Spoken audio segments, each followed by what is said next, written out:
Hey folks, how you doing tonight? I thought I'd actually take a little time out today and make a video response to a comment that was dropped on my Mesa Verde video. There were some really good questions about the people who lived at Mesa Verde and about the ruins themselves, and I thought the topic would be great to enlighten anyone else who might have the same similar questions. These were posed by dorotwhy, so there's your shout out. The first question that was posed was, are the structures structurally safe? And yes, they are. They undergo continuous testing both with x-rays and lasers, and in fact most of the cliff dwellings are between 75 and 80% original. As I said, they continuously undergo scrutiny to make sure that they are safe and that they are preserved.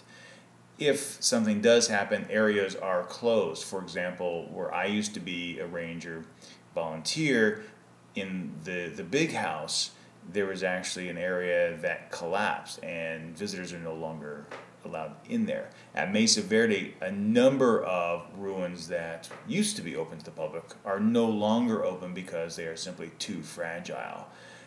They're continuously being evaluated, and that determines how many people can go each day and if in fact people can visit the sites. The second question that was posed was whether or not the descendants or the native people have access to their ancestral land and whose property is it.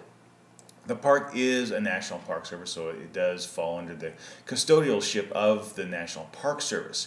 However, there are a number of descendants from these people.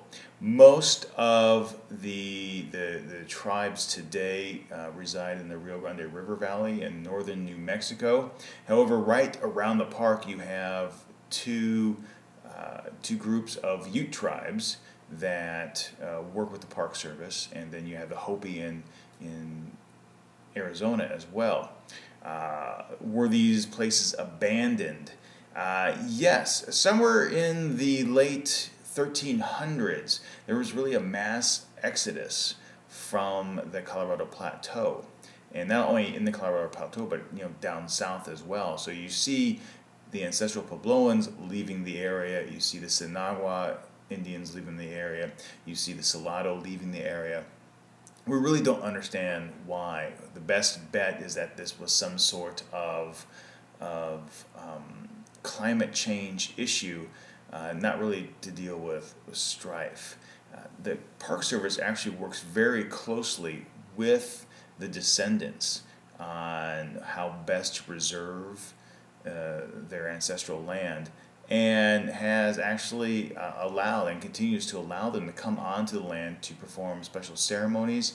And since the Ute live right in the area, they're actually allowed to go onto the park grounds and hunt just as they would during had they remained there all this time. So hope that clears up, and thanks again for posting the comment.